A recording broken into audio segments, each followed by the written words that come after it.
Hello, everyone. Thank you for everyone who has been joining us during these first three sessions of Sportv Series Latin America. We're going to start our fourth and should we call it final session of the morning. Usually in our physical events, this would be our last session before lunch. I'm guessing most of you might be about to get lunch, so let's stick with us during this final session, which is going to be as interesting as all of the previous ones. So the session is titled Sports Leagues, Associations and Team OTTs, Content and Monetization Strategies. As you can see, it's also going to be, as the previous one, an all English session. We have three experts who will help us understand really what's happening with this sort of new breed of sports OTTs coming from not just now the TV networks launching their OTTs, as used to be the case initially. You know, the whole sports and OTT phenomenon started, it was really the traditional sports TV networks launching their online versions. Think of ESPN Play as the name that network used specifically in some countries in Latin America.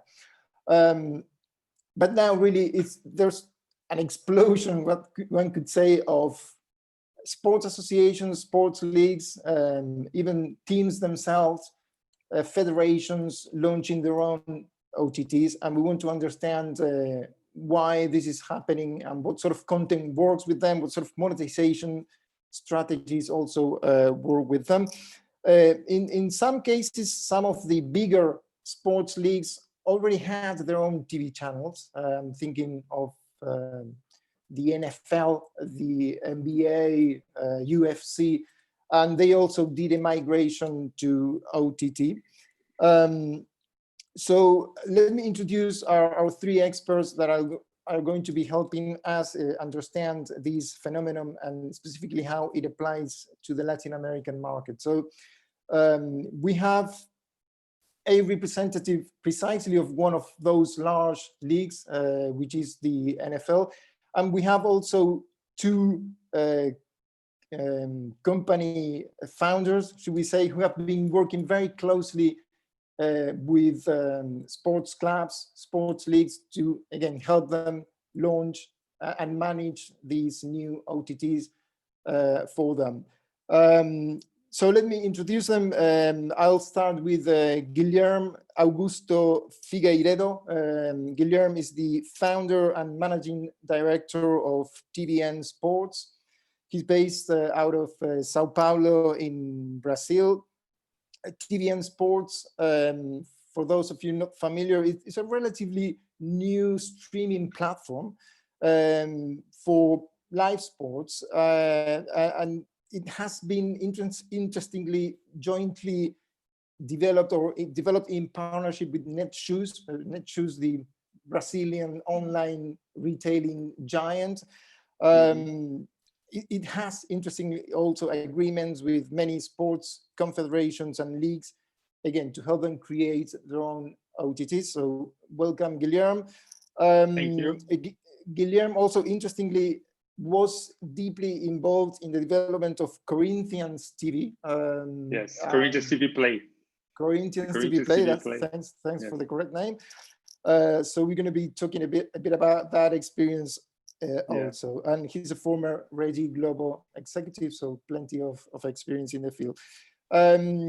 Secondly, Krzysztof Bartkowski is the co-founder and CEO of Insys Video Technologies. Both himself and Insys, hello, are based out of Poland. Insys is a technology company specialized in the implementation of OTT projects, and also, again, he's been working with especially football clubs and other sports organizations to help them launch their own OTT projects. Samir Pabari is our third panelist. Samir is the managing director of international media for the National Football League, NFL, perhaps arguably the world's biggest league, at least in terms of the value that its sports rights command. It used to be the case. I suspect it still is, but if it's not the biggest, it's one of the biggest. I believe so. Okay, you believe so. I thought you would.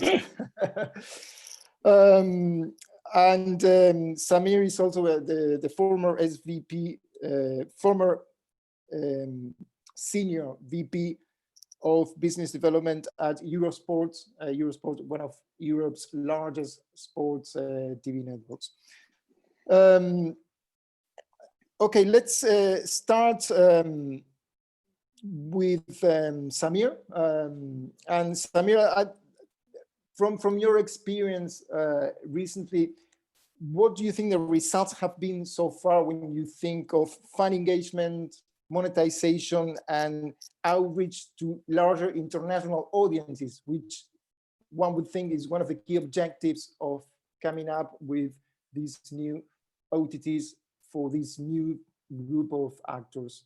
What have the results been so far, you think, internationally? Well, I think that huge progress has been made over the last the last few years in terms of the availability and reliability and scale of these different products, and I think that's due to a whole range of different factors. I think partly, particularly in some international territories, it's really linked to the higher levels of penetration of high-speed broadband and 4G mobile devices, which leads to a much better experience for people consuming sports content on different devices. And I also think that teams and leagues are becoming more commercially flexible around the desire to push their own direct-to-consumer products. And I think that the drive to do that, I mean, at least speaking for the NFL, the fundamental objective that we have with our own OTT product, which is called Game Pass, which is our flagship direct-to-consumer product, and it's where you get all of the games of the NFL and all of the additional content that we produce through our NFL Network team and our NFL Films team, which does amazing documentaries. It's really where you get it all. And we have, we think the product is fantastic. The goal for us is really to try and create as many direct fan connections as possible. And that's really to get a better understanding of the fan, how they engage with our content, with our brand, what their preferences are. And it's really only through having your own product that you can really get this data.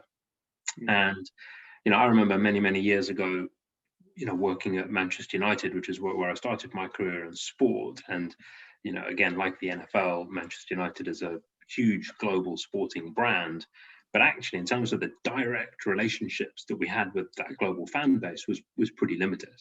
People were watching the games on international broadcasters, they were buying the jersey in retailers, whether that's in physical premises or online, but they were engaging with our own commercial partners, not with us. And so the level of information that I'm talking about, this is 15 years ago, the level of information that we had, particularly outside of the UK, was quite limited. Knew that Manchester United was absolutely huge, big global fan base, but really knowing who they are, pretty limited. Fast forward now, the ability to create these products, to push them out really easily on a global basis, really through 2 or 3 major platforms, on mobile, you're talking iOS and Android, plus a web access point.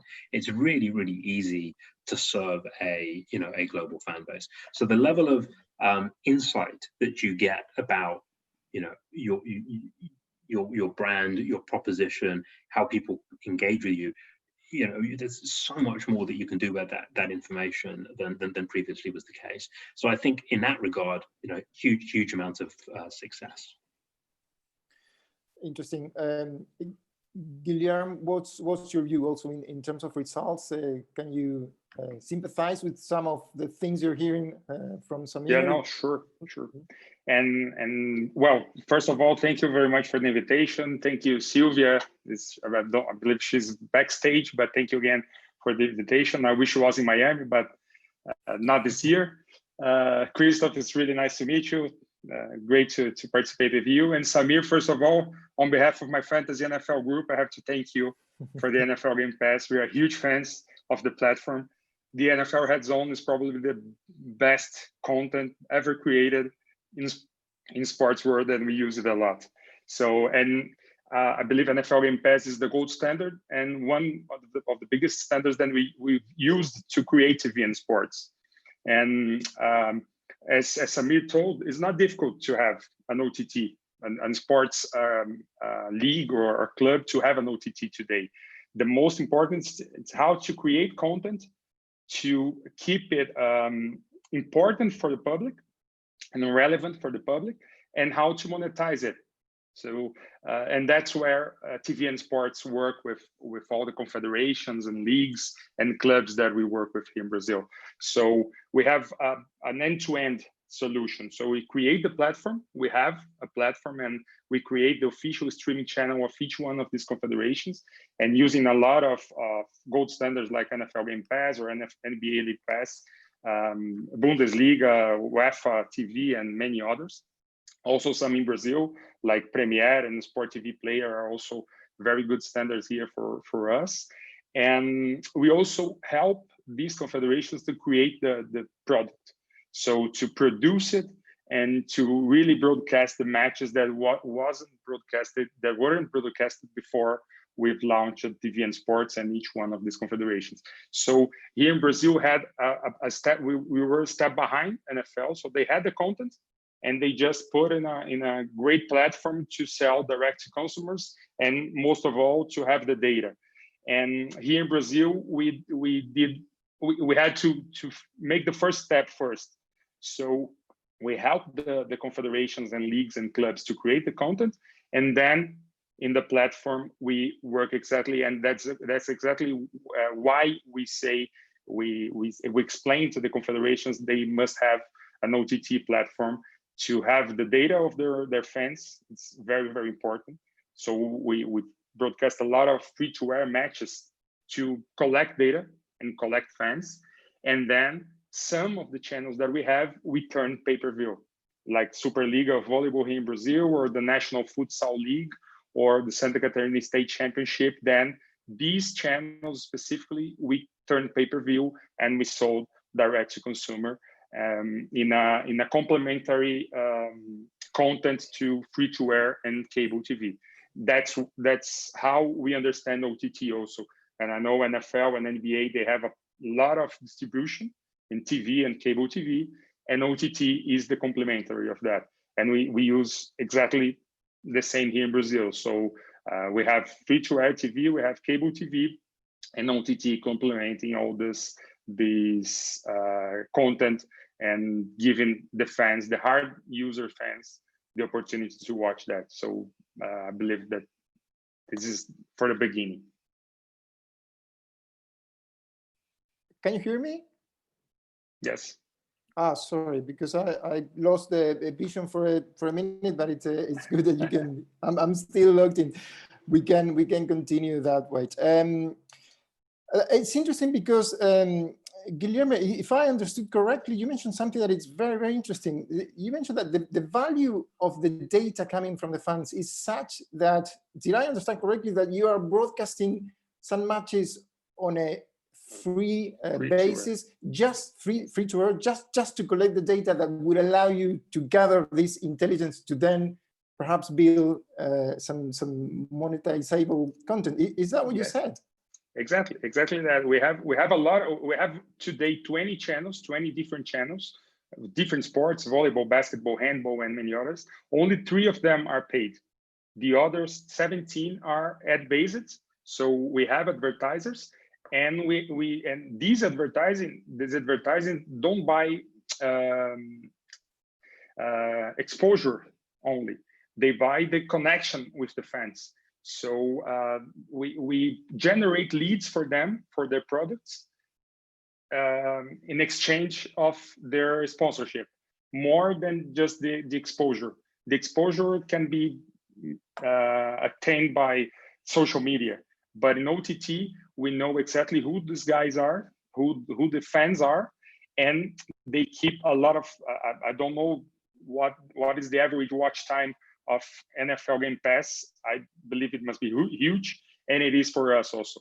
We have sometimes 30 in an average 35 to 37 minutes in average watch time. Some matches with more than an hour and 10 minutes, for example.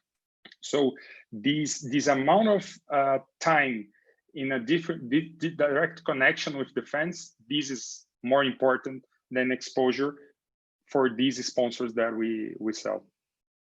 That's interesting. That's interesting.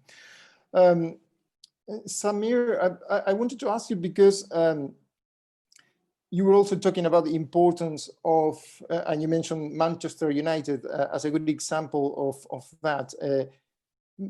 My question was really, what's the motivation with so much development already in terms of the leagues? What's the motivation for a team OTT to be established? And you mentioned some very good arguments there in terms of the value of the data.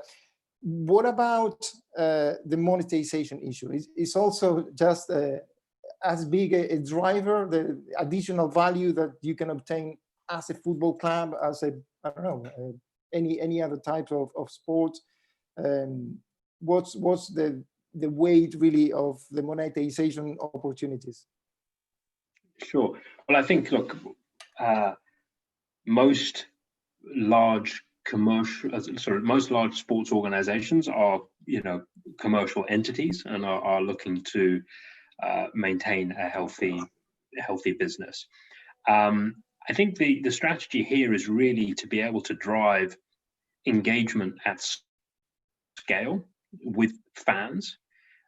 And I think that then really opens up different opportunities in order to be able to monetize. And you may choose to monetize different fan segments in different ways and, mix and match. So for example, if you've got, huge engagement, that could be very interesting to a sponsor, for example, and to be able to create bespoke packages and opportunities for that sponsor's brands to engage, interact meaningfully in your products and engage with the fan base.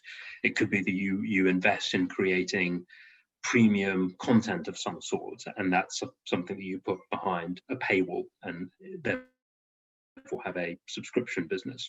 It could be that engagement you could use to drive ticket sales or e-commerce.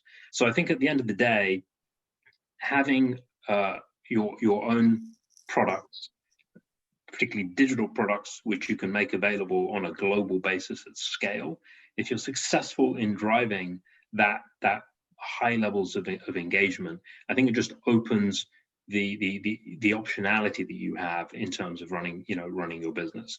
So I don't necessarily think that there's one size fits all, or every single sports organization is thinking about this the same. But fundamentally, I think through being able to engage with your fans and ultimately customers more effectively with these products gives you that much more flexibility when it comes to running the commercial side of your business. Krzysztof, what are the specific monetization models that are available for team OTTs in your experience? How can you summarize them? And also, perhaps this is really a good opportunity to start talking about that experience that you had with some of the football teams, again, where you help them to create their own OTT services. I'm thinking of Benfica Play in Portugal. I think there's a football team in Greece as well. Feel free to use those as examples of what we are discussing. Yeah, sure. So hello, everyone. It's a great pleasure to be here with you at this panel. So I would totally agree with Samir regarding the different monetization options and different criteria clubs and teams choose. Regarding the clubs that you mentioned, so Benfica in Lisbon and PAOK in Greece, that we just launched a platform for, they had totally different approach for reason why they actually chose to launch OTT platform with us. So with Benfica, it was the major reason was increase the fan engagement. So bringing up the engagement ladder, the fans that are usually not that close to the club, and basically then monetize on them in different places, not necessarily through the content itself, but through different gadgets or selling packages or club cards or whatever. Regarding PAOK, it was actually also increasing of fan engagement, but mainly the reason was to be able to sell the content themselves, so be able to sell the matches themselves. So they chose not to sell the right to their matches to their TV rights. They opted for keeping the rights and streaming it through their OTT platform, and this actually enabled them to negotiate a much better deal for the future, and this is actually a really good backup option for them in case the terms they get from the TV stations aren't satisfactory. So not only did they secure a really good monetization options through the rights, TV rights, they also increased the fan engagement, but also thanks to the fact that our platforms can be available all over the world through services like cloud services like AWS and all their media services and CDN services like CloudFront and so on. So basically all the fans all over the world can purchase access and watch the content either on their mobile devices or on big screens, on smart TVs, on Android TVs and so on. So the fans that were not able to get the right connection with the club in the past now are able to fully get the right TV experience wherever they are. Guilherme, talk us a bit about the experience with Corinthians TV, because you were admiring Samir's NFL, but to be honest, for football fans worldwide, Corinthians is perhaps also one of the biggest brands. Yeah, Manchester sure. United was mentioned, of course, perhaps not in the same league, but hey, Corinthians TV, what lessons did you learn? How was the experience of helping such a big club come up with their own OTT service, and what's the experience been like? Yeah, Corinthians TV Play is a great example of a free-to-air platform at first, and we want to change it in some point. We are deciding now exactly when to a subscription model or an annual model, but we don't have the rights, as we are more similar to Benfica TV or Benfica Play, like Krzysztof said, not the PAOK, because PAOK has the rights for the live games. We don't, but we have other live contents for youth teams, for women's football, some other sports like basketball. Sometimes we do have live events, and these are the ones with most audience always. And in Corinthians, one experience that we had a lot of work with to decide exactly which platform Corinthians should use for which content. So we don't want to close the YouTube channel of Corinthians. It doesn't make any sense. So we have exclusive content for YouTube. We have exclusive content for Facebook, TikTok, Dugout, many other platforms that Corinthians work with, and also for Corinthians TV Play. And now we are exactly at this moment planning a different content for 2021 than yes to monetize in a pay-per-view model and a digital membership, more focused on Brazil, because the huge majority of, and we are a huge country, so we can think internally for our internal consumers, but obviously it is open worldwide and can be watched and bought by any Corinthians fan or a football fan of Corinthians, not necessarily a Corinthians supporter, but a football fan of Corinthians.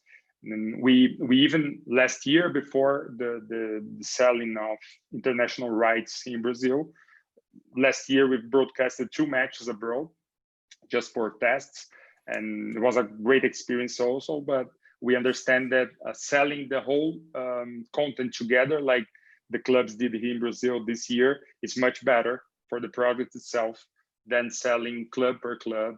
And even having the rights for that, we believe that selling united are much better than selling individually. Samir, this as the representative in this panel of a federation or a league, really in this case, there's this debate always whether in the case of the sports leagues, it should be them really the organization controlling the OTT ecosystem for the rest of the teams or for the teams composing that league, or should actually, because it's technically possible, and as we can see, some teams themselves are doing it, or should each team individually be the organization that controls and has these individual OTT offer? What's best for the whole business, for each one involved in this value chain? What do you think? So when you say OTT ecosystem, are you referring to the technology behind the product, or? No, I'm referring to the OTT video offering as an offering to the subscriber or to the viewer in the end. Well, look, I think this is sort of very much depends on how the league or the federation and its member clubs are set up as it relates to how they how they distribute their media content more broadly. So in some cases, it sounds like historically in the case of Brazil, it was each club was doing it on their own, but they've decided to aggregate that effort. In the case of the NFL, the Premier League, the media rights distribution is centralized and managed at a league level. And so I think the decision as to what you do with OTT, I think really is derived from the decision that the league and the clubs have made as to the role and responsibility as it relates to media distribution as a whole. So it's already decided from the media distribution. I think if you're talking about live sporting events, which clearly are the most the valuable content that we have, then I think that it is decided. I think that when it relates to non-live content, you might be able to see a greater degree of variety. And different leagues and their member clubs will have reached different conclusions on on how best to do that. So I think that there's a question around roles and responsibility around media distribution. I think there's also a question around on the product side. There could well be economies of scale by clubs partnering together to create a standardized proposition to their to their fans. And I think there what you're really doing is trading off the cost benefits from an economies of scale perspective versus perhaps the additional creativity or flexibility that you get if different clubs are doing it their own. And I think you'll end up places with different organizations. So for example, if you think about lower level football leagues here in the UK, it's a very challenging time for clubs at the the bottom half of the football pyramid pyramid, a far greater percentage of their revenues are dependent on match day income versus media. So in that current context, do they now have the funds available to invest in these kinds of products, to actually have a team that could help manage that? They may choose that, it just makes more sense financially, and that's a priority for them, to consolidate efforts and try and create something that's more standard. Whereas, at the top end of the food in football, I think you see a lot more of clubs choosing to decide what they, the products that they want to build. And even within something like the Premier League, the goals and objectives of, a Liverpool or a Manchester United could be quite different from from West Ham. And, I think the scale of international fan base could be quite different, and therefore, the number of languages you want to support, the number of payment systems you want to accommodate, etc., etc. There could be a lot of different, different choices. So I really don't think that there's, one size fits all or a single answer. I think it's for each league and member organization team to figure out what's the right choice for them. It's interesting. And Krzysztof, when you think of the specific content in your experience that would work best for an individual team, how do you differentiate really from what's available coming from the TV networks or from the leagues themselves? What content works best for these types of sports clubs, OTTs? Well, of course, what Samir already mentioned, the live content from the matches themselves is the most valuable. So there's no doubt about that. But that's already coming from what's available, right? Yeah. But what clubs tend to do is to produce any unique content they can. I mean, really like insiders content from the stadium, from the players' houses, their families, whatever they can get access to, and whatever they can think of, what makes a unique connection between the club, the players, and the fans. So whatever increases the fans' connection to the team, that sort of content is the most relevant, and I think this works really well on those OTT platforms. And Krzysztof, I think you have some interesting views also in terms of, again, sticking on the content. We are living in a pandemic, and some of the previous panels have explored and touched a lot on this issue. Again, thinking from the fan engagement side of this story, what alternatives do you think are available for sports fans during the pandemic? Is there anything specific that could add to the value? Well, I think that all the clubs are looking at different options now because they don't know what the future will bring. So they don't know whether they will be able to let their fans in the stadiums or not, what the matches or what the games will look like. So what we see is that all the clubs really focus on launching OTT platforms, especially white label platforms like we offer here, so that they can get a really good time to market, and they can be there just in case they don't get the fans to the stadium or they cannot get the direct connection. So the direct connection with the fans just get moves to the internet and to the OTT platforms, and I think that's crucial here. That everyone needs to look for a backup. How during the pandemic keep the engagement and keep the connection with the fans. Mm-hmm.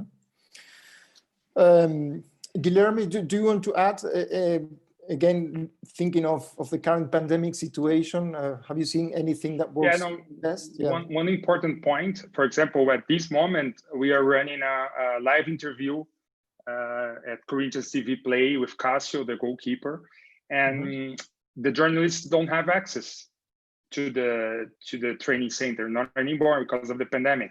So we are the only provider of the content at this time. And many other broadcasters are using the image and the sound and everything. So, and we are doing it a lot. We've done a lot with Corinthians during the pandemic, and we're still doing, even with different commercial deliveries, because we can do that once we produce the content. So it is one point that changed. And the other one is how to take this content to the fans. And then the OTT is a possibility, not the only one, but as I said, it's a complement of some others. Okay. Samir, I think it would be interesting from your perspective, when you think of the possibility of perhaps bundling an OTT subscription to the league with season ticket season offerings. Is that something that works? Have you worked in that respect? Do you see it as a possibility? You know, maybe a possibility. I mean, I think it really depends on the precise nature of the OTT product. So is it a league-wide product that has all of the games and is therefore sort of priced accordingly? And there I sort of question whether or not bundling that with the season ticket of a specific fan, maybe that is not perhaps the best fit. But if it was potentially team specific, maybe. But I wonder whether, rather than being I could potentially see it as being a value add if you're buying a season ticket holder on top of that, but to try and bundle, if you're interested in the OTT product, and then bundle a season ticket on top of that, they're quite different products and different price points, and one might cost you a couple of $100, the other might cost choices that you're making. But as a potential value add aspect for a season ticket holder, there could be value there. But I'd also suggest maybe there are more compelling bundles. If for example you're a team and you're offering bespoke content behind the scenes for that particular team, could you bundle that with a Netflix and target a particular city, or or a Spotify? So I think bundling is a very interesting strategy.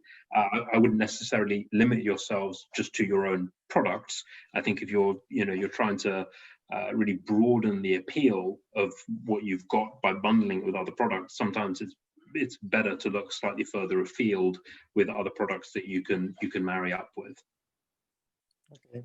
Juan, allow me to add one. That's an awesome strategy. That's a strategy that allow me to tell you about an experience that we had here in Brazil with Betsu, a sports betting company, and we bundled the pay-per-view for futsal and the Santa Catarina State Championship, and now the Super League of Volleyball, with credits for betting in the sports betting site Betsu, and it works awesomely, because we've created thousands of new accounts for the betting site, and people bought the pay-per-view and got like a cashback in credits for the Betsu site. And many people who didn't bet before, never. It was the first time experience betting. First time, exactly. First time experience with the money that they would spend buying the pay-per-view. So it's a completely different kind of bundle, and it worked a lot for us here with Betsu. Krzysztof, does that give you some ideas, or you have heard this concept before? What was your experience with bundling possibilities? Yeah, well, all the clubs have really, as I have experienced, that they have really different ideas and really interesting ideas. Like with Benfica, there are credit cards for fans, and when they spend money with those credit cards, they actually get discounts and optional bundles for the points that they get from those credit cards. They can spend those on the content or on any gadgets in Benfica shops. So yeah, even discounts in regular shops that can be obtained that way. So there are really lots of strategies, and I'm really encouraged to hear that clubs are experimenting with those ideas, and they really try to do something innovative and new. So I think it is crucial that the technology nowadays allows to introduce all those ideas and allows to quickly test those ideas in action. So so now all the implementations aren't that complex and aren't that complicated to do, and those clubs don't need that knowledge themselves to do it. They can use companies who have the experience and have the knowledge and just test it all out. Guilherme, when we think of the secondary leagues, I know you have a lot of experience working with secondary leagues, associations, secondary sports also as well. We have always this variation of monetization models. It could be subscription based, the revenue could come from advertising, it could come from sponsorship. What, in your experience, what works best for, again, these types of second tier sports enterprises? Definitely, there's no one size fits all. That I agree with Samir also. And that's why we use a lot of free-to-air content to understand a little bit more about the behavior of the consumers, behavior of the fans, and how many fans do we have watching a free-to-air match, and trying to does it have potential for a pay-per-view season or not? Let's keep it on doing ad-based and even distribute outside of OTT. We did something here in Brazil this year with the Women's Basketball League, that we also helped them to broadcast to a free-to-air TV and sold advertising, a bundle advertising with free-to-air TV and OTT. So we had the audience of free-to-air and all the data collection and all the information and the direct to consumer information with the OTT. So we also discussed it a lot with the leagues, and each league has its own opportunity. So we believe in direct to consumer sales, and we really believe, and we understand that we have hard user fans, we have niche fans for each sport, but sometimes it's better to let it open and distribute in other other TVs than not only OTTs. Okay, we have probably two minutes left. Samir, I think it would be interesting if you could let us know what's next, what's coming next from the NFL in terms of their fan engagement and OTT offerings. What do you have in the pipeline? Well, thanks for the question. We have huge ambition and aspiration for our direct consumer products. I think you clearly see consumer engagement with content shifting. I think that's only been accelerated by the experience of COVID. We find digital the best way of reaching younger fans, which clearly for any sports organization is paramount to its longevity. So we have seen really strong growth over the past few years, working very closely with our partners. But we actually see the potential for far higher levels of growth. I think today Game Pass is one of the world's largest sports OTT products, but the reality is it's still is a relatively small percentage of the overall international NFL fan base that engages with it. So we think there's the opportunity to broaden the nature of the product, to tailor it to appeal to a broader cross-section of our fan base. Right now, it's very much focused around watching, the live games and the full spectrum of those games. So I think we're going to look to invest in the product to make it greater relevance to a broader cross-section of the fan base. We want to localize it so that it's the content is far more easier to access by all of our fans for whom English may not be their first language. Plus investment in personalization to really drive engagement. So I think what I'd say is watch this space. We've been very pleased with the progress that we've made over the past couple of years, but by no means are we done. And what you'll see is ongoing investment in this critical asset for us and ongoing growth in business. Thanks for that. Guilherme, any exciting things coming up from your side?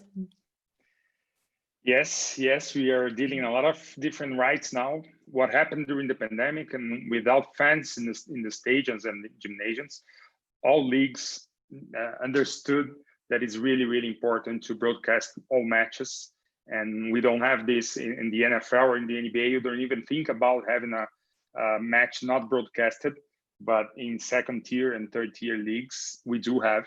And we are helping now a lot of different sports entities to solve this problem and put all their content in digital in a cheap way, in an economic way, but with quality, with different commentators and a different graphic generation. So we've learned a lot during these 3 years of company, how to produce it in a low cost, but at a high quality. And that's what we are offering now to a lot of different sports entities.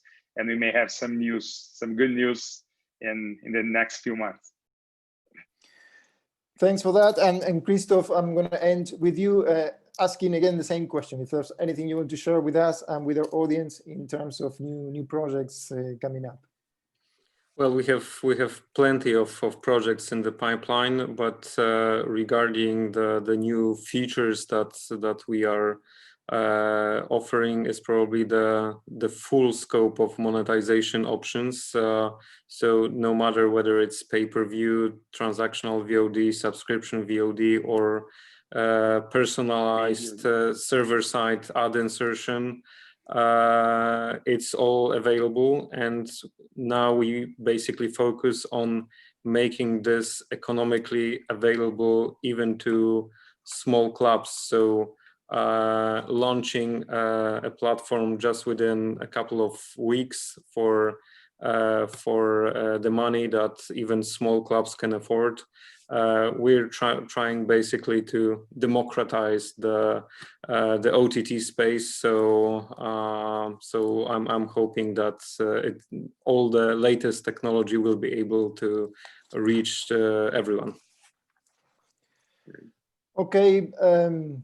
Krzysztof, thank you very much for that. Samir, Guilherme, it's been a very interesting panel. Thank you to our audience as well. I hope you've enjoyed it as much. We're going to be starting our next session in 10 minutes. So hope you stay with us. Thank you, everyone. Bye.